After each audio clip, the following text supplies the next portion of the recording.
Mes chers amis, nous allons maintenant découvrir un enseignement du Admour Hazaken sur la paracha de cette semaine, la paracha de Nassau, enseignement extrait du Likutei Torah. Comme vous savez, il y avait trois grandes familles de Lévi. Et à chacune d'elles, nous savons que Akadosh Baruch Hu a confié une mission bien particulière concernant l'acheminement de tous les objets qui étaient contenus dans le Mishkan, dans le temple. Et donc, chaque fois que le peuple d'Israël se mettait en mouvement, chaque famille savait exactement quel était son rôle et quels étaient les différents objets qu'elle devait ensuite transporter.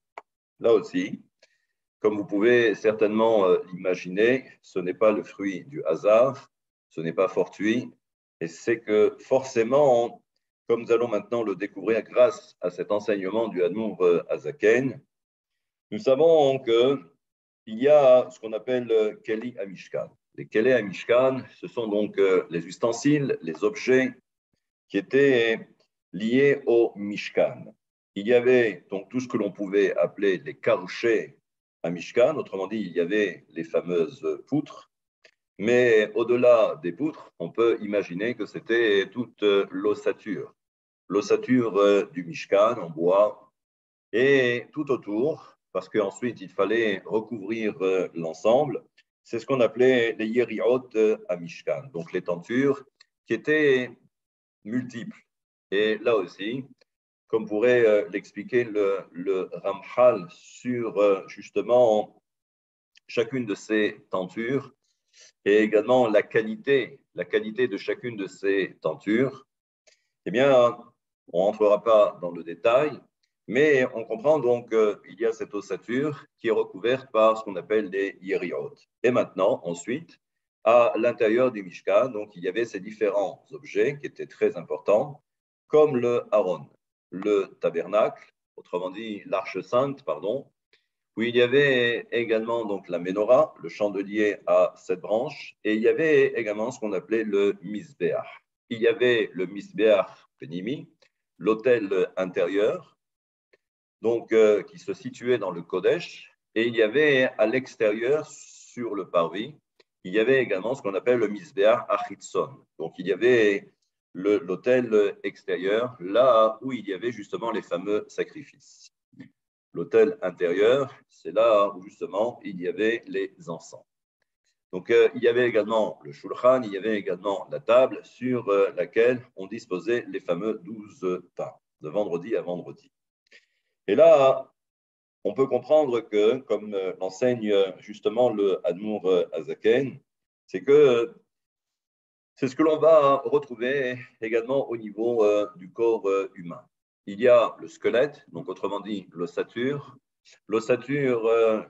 qui est recouverte par la peau, la chair, et ensuite à l'intérieur, eh bien, nous avons ces trois organes vitaux qui sont le cerveau, le cœur et également le foie. Donc là aussi, vous comprendrez que tout est en rapport au niveau du Mishkan, par rapport également au niveau du corps humain. Ce qu'il faut comprendre aussi, c'est que, comme l'enseigne le Admour Hazaken, c'est qu'il existe une corrélation ou une relation très étroite entre ce qu'appelle le Sefer HaYetzira, c'est la notion de Olam, Shana et Nefesh. Il y a le monde, il y a le temps, Shana, l'année, et il y a également l'âme. Et là, on s'aperçoit donc qu'il existe véritablement cette correspondance. Ce que nous enseigne donc maintenant le Admour Hazaken, c'est que puisque l'on fait état de ces trois kelim penimiim, c'est-à-dire ces trois réceptacles intérieurs qui sont le cerveau, le cœur et également le foie, nous savons que à l'intérieur, il y a également donc ce qu'on va appeler donc les orotes. Il y a également les lumières. Si nous avons parlé de réceptacle intérieur, dans chaque réceptacle, il y a forcément une lumière. Concernant le cerveau, nous savons que cette lumière, c'est ce que l'on va appeler la neshama.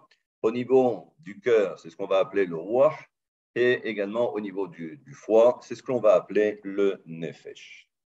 Maintenant, pour essayer de mieux comprendre la particularité du Mishkan. Tout d'abord, l'ossature, ou l'architecture, je vais dire, le bois qui constituait le Mishkan. Eh bien, il est dit dans le verset que les poutres étaient omdim, elles étaient debout, dressées. Et nous avons un principe dans le traité de Sota, dans le Talmud, où il est dit En Amida et la Shtika. Et chaque fois que l'on parle de Amida, celui qui reste debout, eh bien, cela s'apparente à la notion de Shtika. Shtika, c'est rester muet, c'est-à-dire rester silencieux, ne pas ouvrir la bouche. Et là, on comprend que cette notion de shtika s'apparente également à cette notion de ira. Ira qui veut dire tout simplement la crainte. Et là, de'ainu mechamat ema ve'ira omed ve'shotek. Il dit en fait, c'est parce que lorsque quelqu'un reste de marbre, entre guillemets, qui reste debout, figé, c'est cette notion de ira. C'est parce qu'il y a cette crainte. Et là, ce que nous enseigne donc le Admour Hazaken, c'est ce qu'on appelle Mikol Retzonot Shelo Veonian Bitul Ratson. Et là, on comprend donc que cette notion de ira, cette notion de amida, fait référence encore une fois à ce principe qui est récurrent dans les enseignements du Admour Hazaken, c'est ce qu'on appelle le Bitul Ratson, c'est-à-dire annuler sa propre volonté. C'est-à-dire que si quelqu'un reste debout, comme c'est également rapporté dans le Admour Hazaken, mais dans un autre endroit, c'est ça toute la différence qu'il y a entre les anges et l'homme. Les anges sont appelés omdim, ils restent debout, ils sont en quelque sorte figés devant la grandeur de Dieu. Mais ça veut dire que par définition, l'ange, c'est celui qui n'a pas de volonté propre. Il n'a que la volonté de son Créateur, la volonté de Akadosh Baruch Hu. Et donc c'est pour cette raison qu'il y a cette notion de Amida. Mais on comprend bien que, encore une fois, la Amida, c'est être capable d'annuler sa volonté devant la volonté du Créateur. Et ensuite, il faut comprendre que cette notion de ira, cette notion de crainte, c'est ce que l'on va appeler ira teta'a. C'est la crainte inférieure. Donc, bien évidemment, si l'on parle de crainte inférieure, c'est que forcément, il y aura par la suite une crainte que l'on appelle illa'a, une crainte supérieure. Mais il faut bien commencer par quelque chose. Et donc, c'est pour cette raison que on va dire que le début, c'est tout d'abord d'avoir cette crainte. Être capable de s'annuler, d'annuler sa propre volonté au profit de celle de Akadosh Baruch Hu. Et donc, c'est pour cette raison donc, que le Mishkan est symbolisé par, en quelque sorte, par ses kerachim, par ses poutres. Shiayun ala kerachim aondim. Et ensuite, nous savons que au-dessus justement de ces poutres, c'est-à-dire que si les poutres représentent cette notion de crainte, la crainte inférieure, il y avait donc ces tentures. Donc, c'est-à-dire il y avait des pots, il y avait un peu de tout. Et ça, c'est ce qui recouvrait l'ensemble. Eh bien, nous savons que cette notion de tenture, il est écrit là-bas, Techelet ve'argama. Nous savons qu'il y avait cette couleur, la couleur pourpre, la couleur rouge. Il y avait en fait, j'allais dire, différentes sortes de tentures. Mais cette notion de Techelet, donc c'est le bleu azur. Et nous savons que le mot Techelet, c'est la chante Kalot an-Nefesh. En fait, c'est ce désir ardent. Ce désir ardent, c'est ce qu'on appelle ahava, c'est ce qu'on appelle l'amour. Donc si au départ, il y a tout d'abord cette crainte, mais ensuite nous savons que l'étape d'après, l'étape suivante, c'est d'arriver à cette notion d'amour. Et là, on comprend que là aussi, ce que nous enseigne le Admour Hazaken, c'est que si l'homme est appelé Oler, comme je l'ai dit précédemment, par rapport aux anges, qui eux sont considérés comme des omdim, ils sont debout, alors que la particularité ou la spécificité de l'homme, c'est d'être Oler, c'est celui qui est en mouvement. D'ailleurs, C'est pourquoi on comprendra que Omed, c'est la notion de Yira, mais on s'aperçoit que la notion de Olech, celui qui marche, celui qui est en mouvement, c'est lorsqu'il y a justement ce sentiment d'amour. Donc il faut avoir en fait les deux.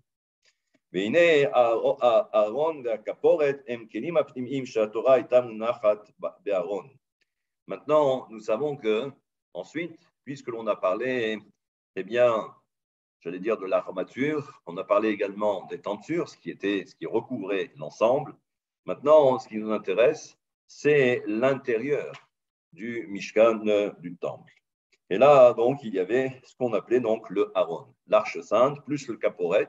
Le caporet, c'est cette forme de kéter, cette couronne qui était placée au-dessus de l'arche, qu'on appelle la caporet, le couvercle. Et nous savons que la Torah était contenue à l'intérieur de l'arche sainte, autrement dit les tables de la loi.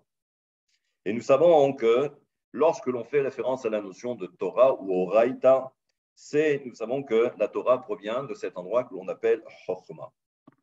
Et nous savons que c'est à partir de cette notion de Chokhmah, cette séphira de Chokhmah, que l'on arrive au dévoilement du Ensof. C'est-à-dire Befrinat Or Penimi ou Chokhmah Dafka. Dainu, Sheor Ensof Baruchu Asuvev Kolamim, Velo Yuchal Yot Haor Ve'aginu Befrinat Or Penimi Ki'im Rak Befrinat Chokhmah Levad. Et là, nous savons donc que lorsque l'on parle du Ensof, lorsque l'on parle de l'infini ou lorsque l'on parle de Sovev Kolanui, c'est de cette façon que l'on essaye de définir Akadosh Baruch Hu, que Akadosh Baruch Hu, c'est celui qui est extérieur, qui est extérieur par rapport au monde, il est Sovev, il entoure l'ensemble, mais il est extérieur. Mais en réalité, c'est une façon simplement de dire que pour l'instant, cette lumière du Ensof est inaccessible. Mais on s'aperçoit que si l'on prend cette lumière à un niveau inférieur, eh bien, on va dire que le premier dévoilement de ce Ensof, de l'infini, commence par la séphira de Chokhmah. Et nous savons que et là, on comprend de façon assez symbolique que la Torah était contenue dans l'arche sainte.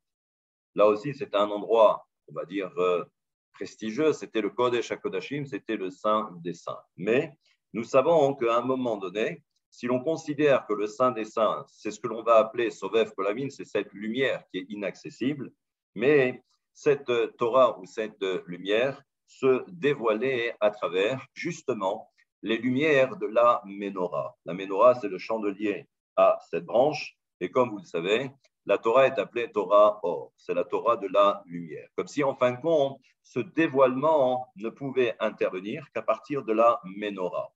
On comprend aussi que c'est à partir de la séphira de Chokhmah que commence à se dévoiler la lumière du Ensof. Et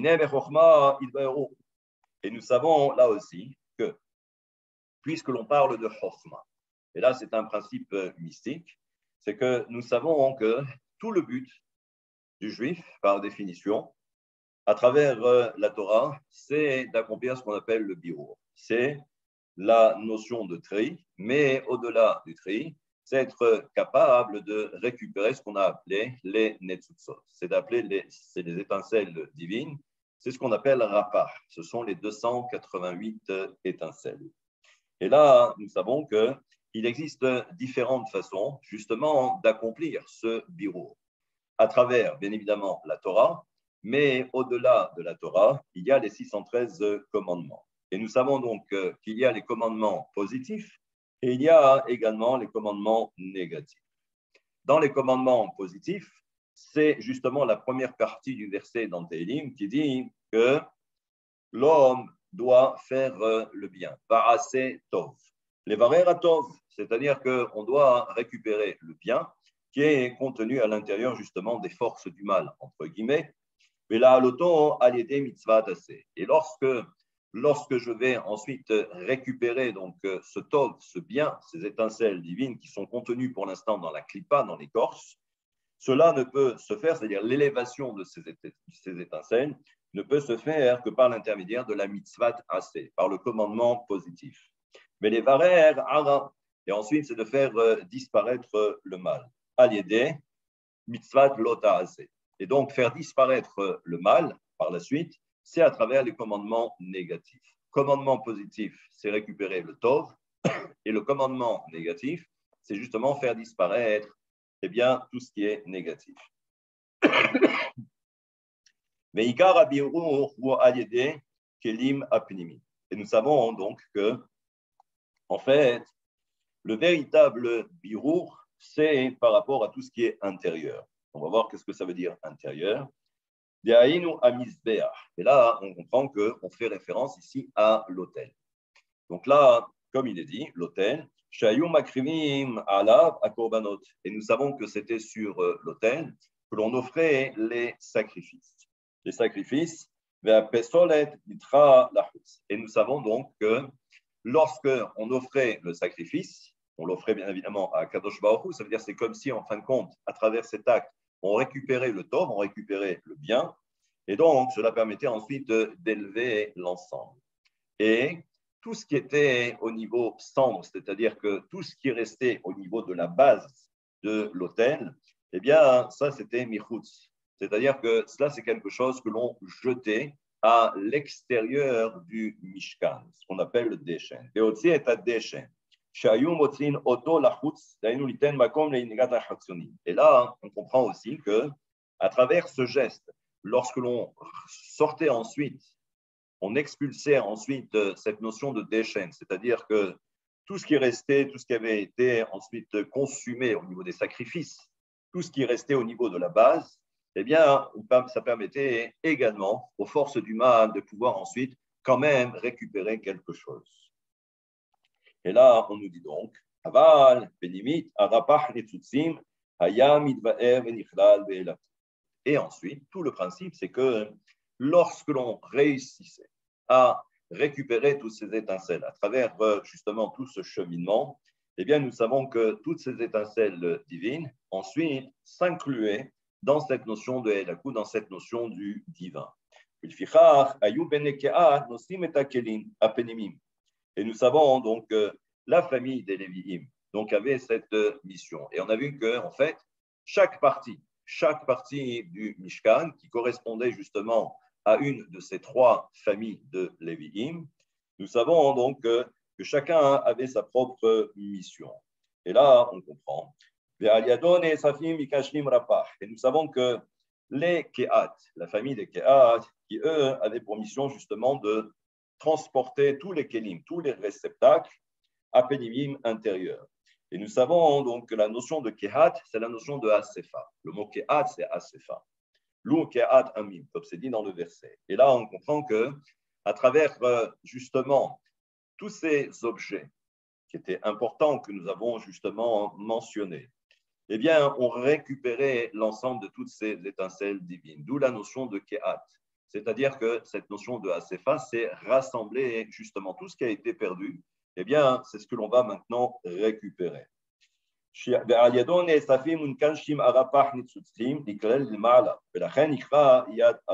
Et c'est pourquoi là aussi, mais on ne rentrera pas trop dans le détail, c'est que justement les trois Lévi'im, les trois familles, représentent ce que l'on appelle un niveau supérieur. C'est ce qu'on appelle 3 fois Yad. Yad, en hébreu, c'est la main, mais il existe en réalité 3 mains. Quelque chose qu'on avait déjà vu ensemble. Et on avait dit que 3 fois 14, c'était ce qu'on appelle 42, donc c'était le Shem Membet.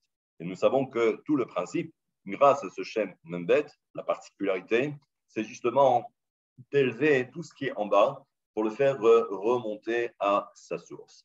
Et là, on comprend donc que les Lévi'im avaient cette mission, et c'était également toute la particularité du Mishkan. Et là, et là aussi, on comprend bien que cette notion de birour, cette notion de tri, c'est quelque chose qui est valable aussi, pas simplement que par rapport au Mishkan, mais comme il existe cette relation très étroite entre le Mishkan et l'homme, nous savons que le birour au niveau de l'homme ne pourra se faire qu'à travers ces 3 ustensiles ou ces 3 réceptacles intérieurs qui sont le cerveau, le cœur et également le foie. Shama Achal, et nous savons donc, voilà un petit peu quel est le principe, c'est que lorsque quelqu'un mange, donc la nourriture, c'est faire le birour de ce qu'il y a, c'est faire le tri des étincelles qui sont contenues dans la nourriture. Nous savons que la nourriture arrive dans l'estomac et ensuite, eh bien, on va au fur et à mesure récupérer le nec plus ultra. On va dire que il y a une partie qui est rejetée par l'organisme, par le corps, mais nous savons qu'une partie de ces éléments, de la nourriture, une partie va aller pour le foie. Le foie, c'est la partie, du moins, c'est l'organe le plus inférieur par rapport au cœur et par rapport au cerveau. Et au fur et à mesure, plus on avance et plus on va voir que le birour va s'affiner, le tri va s'affiner et le nec plus ultra arrivera jusqu'au cerveau. Et nous savons que le cerveau, bien évidemment, c'est l'endroit où siège la neshama. Et donc, comme dit, ונעשה שם דם מהלב עולה למוח ונעשה שם חיות הנפש ושהוא מתפלל ולומד בכוח חיות זה נכלל החיות אלוקות. Et donc il dit que lorsque quelqu'un, donc on a bien compris le mode de fonctionnement, et lorsque tout remonte ensuite au niveau du cerveau, le nec plus ultra, c'est au moment de la tefila, c'est-à-dire qu'au moment de la prière, donc lorsqu'on a fini tout ce tri à tous les étages, lorsqu'arrive ensuite le moment de la tefila, de la prière, c'est à ce moment-là que toutes ces étincelles divines que l'on a criées vont pouvoir ensuite s'inclure dans cette prière que nous allons ensuite adresser à Kadosh Baruch. Voilà cet enseignement du Admour Hazaken sur la paracha de cette semaine. Shabbat Shalom.